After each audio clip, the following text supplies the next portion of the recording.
Hello everyone, मैं Anurag. Welcome to important for UPSC channel. और हम लोग अपना पॉलिटी का जो हम लोग सीरीज़ चालू किए हैं उसको हम लोग आगे बढ़ाते हैं। तो आज हम लोग पढ़ेंगे सोर्सेस ऑफ द कॉन्स्टिट्यूशन। हमारा जो कॉन्स्टिट्यूशन है वो बहुत सारे कंट्रीज से कुछ न कुछ लेके उसको मॉडिफाई करके इंडियन कॉन्स्टिट्यूशन में इंक्लूड किया गया है। तो सबसे पहले हम लोग देखते हैं यूएसए से हम लोग क्या क्या लिए हैं। यूएसए से हम लोग लिए हैं हमारे प्रेसिडेंट का जो पद है वो एक एग्जीक्यूटिव हेड हैं और वो सुप्रीम कमांडर हैं ऑल द फोर्सेस के। ठीक है। फिर हम लोग लिए हैं पोस्ट ऑफ वाइस प्रेसिडेंट। तो हमारे यहाँ एक्स ऑफिशियो चेयरमैन जो राज्यसभा के हैं वही वाइस प्रेसिडेंट हैं। फिर हम लोग लिए हैं फंडामेंटल राइट्स। फिर प्रियम्बल, ये हम लोग आगे देखेंगे प्रियम्बल और फंडामेंटल राइट्स डिटेल में। फिर हम लोग लिए हैं इंडिपेंडेंस ऑफ जुडिशरी। फिर हम लोग लिए हैं removal of supreme court and high court जजेस। और लास्ट हम लोग लिए हैं इम्पीचमेंट ऑफ प्रेसिडेंट। अब हम लोग आते हैं यूके से। यूके जो हमारे ऊपर रूल की है, तो अब हम लोग उससे क्या लिए हैं। तो जाहिर सी बात है उनका जो स्ट्रक्चर था उसको हम लोग अडॉप्ट करेंगे। तो रूल ऑफ लॉ ये लिए हैं। बाईकैमरलिज्म जैसे लोकसभा राज्यसभा ये हम लोग लिए हैं। फिर हम लोग लिए हैं रिट्स।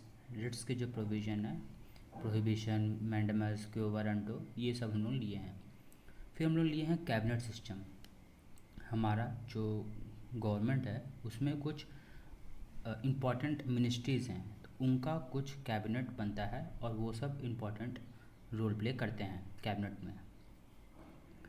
फिर हम लोग लिए हैं लॉ मेकिंग प्रोसेस कि पहले बिल इंट्रोड्यूस होगा किसी भी हाउस में, लोकसभा राज्यसभा, फिर दोनों हाउस से पास होगा, फिर वो एसेंट होगा, एसेंट देंगे प्रेसिडेंट, तो लॉ मेकिंग प्रोसेस हो गया। और जो हमारा पार्लियामेंट्री सिस्टम है, जैसे मिनिस्टर्स जो हैं वो काउंसिल ऑफ मिनिस्टर्स होंगे, फिर पीएम होंगे, तो ये जो हमारा पार्लियामेंट्री सिस्टम है ये भी हम लोग यूके से लिए हैं। और जो हमारा सिंगल सिटीजनशिप का सिस्टम है वो भी हम लोग यूके से लिए हैं। अच्छा, जैसे इंडिया में सिंगल सिटीजनशिप चलता है वैसे ही यूएसए में डुअल सिटीजनशिप चलता है। वहाँ पे जो यूएसए का जो सेंटर है वो खुद एक जो उनका फेडरल पॉलिटी है वहाँ का खुद का एक सिटीजनशिप है, और जो इंडिविजुअल स्टेट्स हैं उनका खुद का एक सिटीजनशिप है। फिर हम लोग कनाडा से क्या लिए हैं। कनाडा जिससे अभी भारत का कुछ नोक झोंक चल रहा था, तो उससे हम लोग लिए हैं फेडरेशन विद स्ट्रॉन्ग सेंटर। मतलब कि जो हमारा सेंटर है वो स्ट्रॉन्ग होगा, और जो हमारा जो फेडरेशन है जैसे सेंटर हो गया, स्टेट हो गया और लोकल गवर्नमेंट हो गया, तो ये फेडरेशन है लेकिन स्ट्रॉन्ग। जैसे हम लोग अभी पिछले क्लास में पढ़े थे केसी वेयर का एक जो कोट था कि क्वाजी फेडरल नेचर का है, हमारा जो पॉलिटी है वो क्वाजी फेडरल नेचर का है। फिर हम लोग लिए हैं power distribution between centre and state and residuary power rest with centre. ठीक है, तो ये हम लोग कनाडा से लिए हैं। फिर हम लोग आयरलैंड से क्या लिए हैं। आयरलैंड से हम लोग डीपीएसपी यानी directive principle of state policy, जो हम लोग डिटेल में पढ़ेंगे। फिर method of election of president कि प्रेसिडेंट के कैसे कैसे इलेक्शन होते हैं, इलेक्टेड कैसे इलेक्टेड लोग पार्टिसिपेट करते हैं, उसके बारे में हम लोग आगे पढ़ेंगे। फिर nomination of members of Rajya Sabha by the president. तो प्रेसिडेंट जो राज्यसभा में 12 मेंबर्स को नॉमिनेट करते हैं वो भी हम लोग आयरलैंड से लिए हैं। फिर हम लोग लिए हैं ऑस्ट्रेलिया। ऑस्ट्रेलिया से हम लोग लिए हैं कंकरेंट लिस्ट। कंकरेंट लिस्ट का मतलब ये है कि ऐसे लॉज जो इस लिस्ट में हैं जिसके ऊपर सेंटर और स्टेट दोनों लॉज बना सकते हैं। ठीक है। और लिए हम लोग method of election of president कि प्रेसिडेंट का जो इलेक्शन का मेथड है वो कैसे वो तो आयरलैंड से हो गया, सॉरी। हम लोग लिए हैं जॉइंट सेटिंग ऑफ पार्लियामेंट कि जो पार्लियामेंट है उसका अगर कोई लॉ पास करने में दिक्कत आ रही है तो उसके लिए जॉइंट सेटिंग बैठाया जा सकता है। ये हम लोग ऑस्ट्रेलिया से लिए हैं। एक और प्रोविज़न है regarding trade commerce and industry, ये भी हम लोग आयरलैंड ऑस्ट्रेलिया से लिए हैं। सॉरी, आयरलैंड बार बार आ रहा है दिमाग में।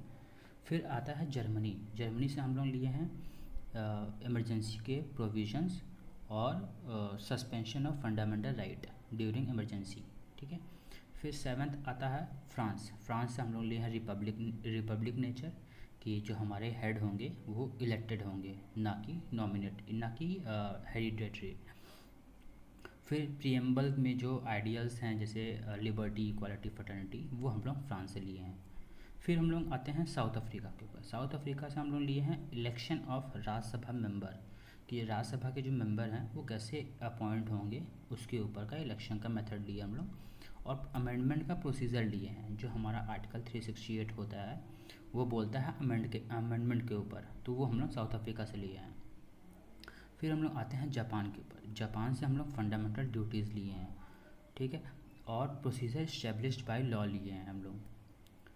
फिर हम लोग आते हैं यूएसएसआर पे। यूएसएसआर यानी रशिया आज के समय का, इससे भी हम लोग फंडामेंटल ड्यूटीज़ लिए हैं और justice, social, economic and political लिए हैं, ठीक है। ये हमारे प्रियम्बल में मेंशन है, जस्टिस, इकोनॉमिक, सोशल, पॉलिटिकल, ये हमारे प्रियम्बल में मेंशन है।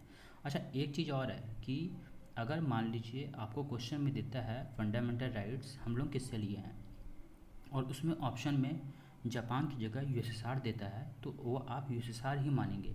लेकिन अगर यूएसएसआर नहीं दिया है तो जापान मानेंगे, अगर दोनों दिया है तो यूएसएसआर ही मानेंगे आप लोग, ठीक है। फिर हम लोग आते हैं कॉन्स्टिट्यूशन के ऊपर। देखिए, जो हमारा कॉन्स्टिट्यूशन है वो क्या है, वो एक सेट ऑफ लॉज है या फिर रूल्स हैं जिससे हमारा जो स्टेट चलता है। स्टेट का मतलब यहाँ पे हमारा जो जैसे मध्य प्रदेश, राजस्थान और गुजरात, ये सब स्टेट हैं वो नहीं, state as a whole country.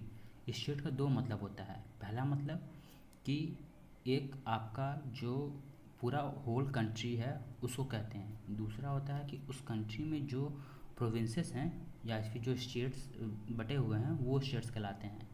कुछ और होता है, जैसे हम लोग कभी कहा गवर्नमेंट को भी हम लोग स्टेट कह देते हैं, ठीक है। तो वो आप कंफ्यूज नहीं होंगे, वो आप डेफिनेशन और उसके अकॉर्डिंग आप वहाँ पे स्टेट का, उस स्टेट को समझ जाएंगे, ठीक है। फिर ये डिफ़ाइन करता है, कॉन्स्टिट्यूशन जो हमारा है वो डिफ़ाइन करता है और रिलेशनशिप बताता है इंस्टीट्यूशंस और गवर्नमेंट के बीच में, एग्जीक्यूटिव, लेजिस्लेटिव और जुडिशरी के बीच में, सेंट्रल और लोकल गवर्नमेंट के बीच में। तो ये रिलेशनशिप बताता है सबके बीच में, ठीक है। और जितने भी ऑर्गन्स हैं स्टेट के, वो सब के सब कॉन्स्टिट्यूशन से ही पावर डिराइव करते हैं। जैसे कि फेडरल नेचर हो गया, तो फेडरल नेचर में क्या होता है, फेडरल नेचर में होता है कि जो कॉन्स्टिट्यूशन में लिखा है प्रोविजंस रिलेटेड टू स्टेट और रिलेटेड टू सेंटर, उसके अकॉर्डिंग ही लॉज बनेंगे, ठीक है। अब एक आता है कंसेप्ट जिसको बोलते हैं लिमिटेड गवर्नमेंट। लिमिटेड गवर्नमेंट का मतलब क्या होता है कि जो गवर्नमेंट है वो एक लिमिट सेट कर देगी अपने सिटीजन्स के ऊपर, ठीक है, कि जो मतलब सिटीजन्स हैं वो एक लिमिट सेट कर देंगे गवर्नमेंट के ऊपर, कि जो हमारा कॉन्स्टिट्यूशन है वो एक दायरा प्रोवाइड करता है कि जो गवर्नमेंट है वो उसी के अकॉर्डिंग ही चलेगा, उसके बियॉन्ड स्कोप में नहीं जाएगा ये, ठीक है। तो इसी को कहते हैं लिमिटेड गवर्नमेंट। मतलब क्या है, मतलब एक बार और समझ लीजिए आप लोग, कि जो गवर्नमेंट है वो लिमिट हो जाती है एज़ पर कॉन्स्टिट्यूशन, मतलब वो काम करेगी अकॉर्डिंग टू द कॉन्स्टिट्यूशन, उसके बियॉन्ड वो नहीं जाएगी। अगर वो जाएगी तो वो नल एंड वॉइड हो जाएगा, ठीक है। फिर कॉन्स्टिट्यूशन का फंक्शन क्या होता है, ये कई level of different government, different organs को समझाता है, ठीक है, उसको एक्सप्लेन करता है। वो आइडियोलॉजी बताता है कि किसी स्टेट का क्या आइडियोलॉजी है। जैसे कि आप मान लीजिए नॉर्थ कोरिया को देख लीजिए, नॉर्थ कोरिया ये बोलता है कि उसके पास कॉन्स्टिट्यूशन है, बहुत मिनी कॉन्स्टिट्यूशन, छोटा सा है, एक छोटा सा डायरी टाइप का है, तो वो बोलता है कि ये उसका कॉन्स्टिट्यूशन है, लेकिन उसकी फ़िलासफ़ी, उसकी आइडियोलॉजी वो कॉन्स्टिट्यूशन वहाँ का प्रोवाइड नहीं करता, ठीक है। फिर इसके बाद एक फ्रेमवर्क बताता है कि जो गवर्नमेंट है वो कैसे चलेगी, ठीक है, और ये सुप्रीम लॉ ऑफ इंडिया है, ठीक है। हमारा जो कॉन्स्टिट्यूशन है वो सुप्रीम है, ठीक है, सॉवरेन भी है।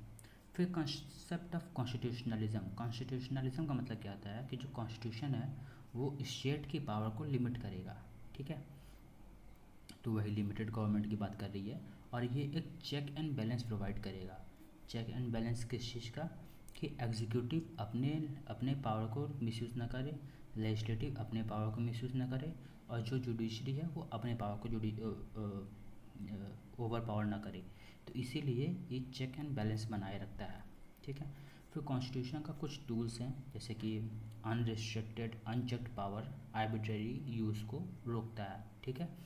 No authoritative and dictatorial leadership, मतलब कि कोई तानाशाही नहीं चलेगी, ऐसा टाइप का। ठीक है। फिर डिवीजन ऑफ पावर आएगा, स्टेट के पास अपना पावर, सेंटर के पास अपना power. Minimum constraint on individual freedom, मतलब कि ये इंडिविजुअल पे भी कुछ ना कुछ कंस्ट्रेंट लगाता है। जाहिर सी बात है, अगर मान लीजिए कि कल को कोई उठ के आके आपको थप्पड़ लगा के चल जाए, या फिर मेरे को थप्पड़ लगा के, आपको नहीं, मेरे को थप्पड़ लगा के चल जाए, तो ये फिर मेरे फ्रीडम को वॉलेट करेगा। तो इसीलिए उसके ऊपर ये कंस्ट्रेंट लगा के रखे हैं कि भाई अगर तुम थप्पड़ लगाओगे तो तुम सीधे जेल जाओगे, इसीलिए। ठीक है। फिर except of plurality in society, कि सोसाइटी में और डाइवर्सिटी को एक्नॉलेज करता है कॉन्स्टिट्यूशन। ठीक है। सो आज के लिए इतना ही, बाकी हम लोग प्रियम्बल कल नेक्स्ट क्लास में पढ़ेंगे। और stay tune, like share subscribe. Thank